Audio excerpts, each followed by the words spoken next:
चेहरे के मुहासे बहुत कॉमन है आजकल की लाइफस्टाइल में, क्योंकि एनवायरमेंटल पॉल्यूशन बहुत बढ़ गया है। आज तो मेलास्मा बेसिकली आजकल ट्रीटेबल है। It's a chronic disease, but eventually हम इसे काफ़ी हद तक फेड ऑफ कर सकते हैं। नमस्कार, मेरा नाम है यशिका। स्वागत है आपका हमारे आज के खास कार्यक्रम हेलो डॉक्टर में। इस वक्त हम मौजूद है दिव्यप्रस्थ हॉस्पिटल में, जो कि पालम में है।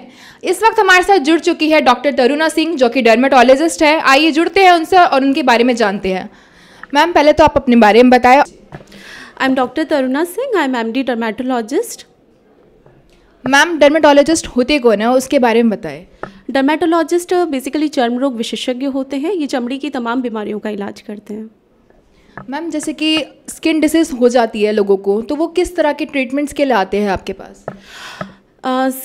जैसे कि स्किन के जितने भी कंसर्न रहते हैं, फंगल इन्फेक्शन हो गया, मेलास्मा हो गया, एक्जिमा हो गया, जितनी भी स्किन की डिजीज़ है, सफ़ेद दाग हो गया, किसी प्रकार का कालापन हो गया, कोई निशान हो गया, तो सारे ही पेशेंट हमारे पास में आते हैं। मैम, अक्सर देखा जाता है कि आंखों के आगे डार्क स्पॉट्स आना या फिर चेहरे पे मुहासे आना, उसके लिए कैसे इलाज किया जाता है?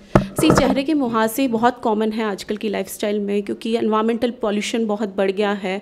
आजकल की स्ट्रेसफुल लाइफ हो गई है। तो ऐसा नहीं है कि सिर्फ टीनेजर में, किसी पर्टिकुलर एज ग्रुप में ये आते हैं। आजकल बच्चे भी उससे इतने इन्फेक्टेड है जितने कि 40 ईयर्स 50 ईयर्स के लोग। सो उसके लिए हमारे पास डिफरेंट ट्रीटमेंट मॉडलिटीज़ हैं, मेडिसिन, ओरल थेरेपीज़ हैं, प्लस हम लोग इसे कंबाइन करते हैं सम कॉस्मेटिक ट्रीटमेंट से, जैसे कि केमिकल पील हो गया। We have different treatment modalities, वो हम प्लान करते हैं अकॉर्डिंगली। सो वहाँ पे एक डर्मेटोलॉजिस्ट का बहुत इंपॉर्टेंट रोल आता है। डर्मेटोलॉजिस्ट, आप कभी भी अपने आप से इसका इलाज न करिए, क्योंकि ये बहुत ही हानिकारक हो सकता है। ये आपको हार्मफुल इफेक्ट दे सकता है। तो आप अपने डर्मेट पे जाइए, वही आपको आपके लिए सही राय देंगे। अक्सर देखा जाता है स्किन डिसीज हो जाती है तो लोग घरेलू उपचार यूज़ कर लेते हैं उसके लिए, जैसे कि हल्दी वगैरह ये सब फेस पे लगाना। तो क्या ये सही है? जी, बिल्कुल भी सही नहीं है। आप डिफरेंट स्किन टाइप्स रहते हैं, उसको आपको डायग्नोस करना, उसको पूरी तरह ट्रीटमेंट प्लान करना, ये एक डर्मेट का काम है।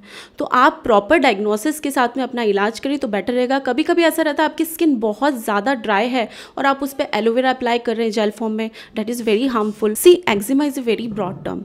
ये ग्रुप ऑफ डिसऑर्डर्स हैं, ये डिफरेंट पैटर्न में प्रेजेंट हो सकता है। एक्जिमा बेसिकली लाल कलर के चकते, जिसमें खुजली चल रही हो, जिसमें ऊजिंग हो रही हो, ऊजिंग मीन्स जिसमें से पानी निकल रहा हो, तो इस प्रकार से एक्जिमा प्रेजेंट रहता है।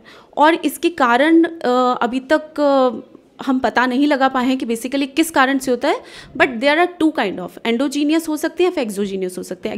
एंडोजीनियस हो गया जैसे कि आंतरिक हो गया, एक्सोजीनियस हो गया बाहरी कारण हो गया। एंडोजीनियस जैसे कि एटोपिक डर्मेटाइटिस बच्चों में काफ़ी कॉमन है, इसका कारण है जेनेटिक हो सकता है। सिबोरिक डर्मेटाइटिस है, सिबोरिक डर्मेटाइटिस प्रेजेंट रहता है जैसे कि स्कैल्प पे हो गया, ग्रेइश येलो कलर के चकते हो गए जो नोज ब्रिजेस पे होते हैं, कान के आसपास होते हैं, कभी कभी बियर्ड एरिया में हो सकते हैं, चेस्ट पे भी प्रेजेंट हो सकते हैं। इसको हम प्रॉपर ट्रीटमेंट से, डर्मेट के ट्रीटमेंट से ही हम ठीक कर सकते हैं, बट ये सब लाइलाज नहीं है, इसका इलाज पॉसिबल है। प्लस एक्सोजीनियस थोड़े बहुत कारण हो गए, जैसे कॉन्टैक्ट डर्मेटाइटिस हो गया, किसी को कॉन्टैक्ट एलर्जी है, किसी प्रोडक्ट से एलर्जी है, कोई मेटल एलर्जी कर रहा है, किसी रबर से एलर्जी, जैसे कि चप्पल डर्मेटाइटिस कॉमनली प्रेजेंट होता है, किसी को लेटेक्स से एलर्जी रहती है। तो ये डिफरेंट कारण होते हैं एक्सोजीनियस। एनवायरमेंटल फैक्टर हो गया, खाने पीने से एलर्जी हो गई, इसको हम डर्मेटाइटिस भी बोलते हैं। प्लस इसका इलाज पॉसिबल है। हमारे यहाँ पे पैच टेस्ट भी होता है, जिससे हम पता लगा सकते हैं कि आपको किस एजेंट से एलर्जी कर रहा है। बेसिकली इसमें हम ध्यान ये रख सकते हैं कि एलर्जन को हमें अवॉइड करना है। एलर्जन को थोड़ा अवॉइड करिए। अब उसके लिए पता लगाइए कौन सा एलर्जन एलर्जी कर रहा है, प्लस आपकी स्किन को बहुत अच्छे से प्रोटेक्ट करिए, बहुत अच्छे मॉइस्चराइज़र से जो आपकी स्किन को सूट हो। That we can do at home. Ma'am, melasma होता क्या है और इसके उपचार क्या है? मेलास्मा को हम हिंदी में जैसे कि झाइयाँ बोलते हैं। ये एक औरतों में पाई जाने वाली बहुत कॉमन डिजीज़ है। ये प्रेगनेंसी के दौरान बहुत कॉमनली होती है, बट ऐसा नहीं है, इट्स अ मिसकंसेप्शन कि सिर्फ लेडीज़ में ही होती है, ये मेल्स में ही उतना फ्रिक्वेंटली पाई जाती है। इसके कारण स्किन जो रहती है हमारी त्वचा में, एक सेल प्रेजेंट रहता है मेलनोसाइट। तो मेलनोसाइट को डिफरेंट फैक्टर्स स्टिमुलेट करते हैं। मेलनोसाइट एक सेल रहता है जो कि पिगमेंट प्रोडक्शन करता है। तो वो सेल का जो प्रोडक्शन है वो थोड़ा सा ज़्यादा इंक्रीज़ हो जाता है सर्टन कंडीशन में, जैसे कि यूवी रेडिएशन हो गई, सन एक्सपोजर बहुत ज़्यादा हो गया, हमारी ब्लू लाइट जो विजिबल लाइट्स है, ऐसा नहीं है कि सिर्फ बाहर, ब्लू लाइट स्क्रीन हो गए, एलईडी स्क्रीन, आजकल सेल फोन्स है, तो यूवी रेडिएशन हर तरफ मौजूद है। तो proper sunscreen protection is required.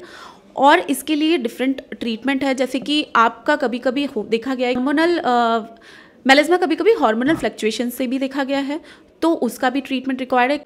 ये ओसीपी ड्रग्स हार्मोनल फ्लक्चुएशंस की वजह से भी हो जाता है। तो डर्मैट इसमें बहुत इंपॉर्टेंट रोल प्ले करता है। हमारे पास में ओरल ट्रीटमेंट प्लस इसमें केमिकल प्लीज प्लस हमारे पास में microneedling as well PRP treatment available है। उससे काफ़ी अच्छे रिजल्ट पाए गए हैं।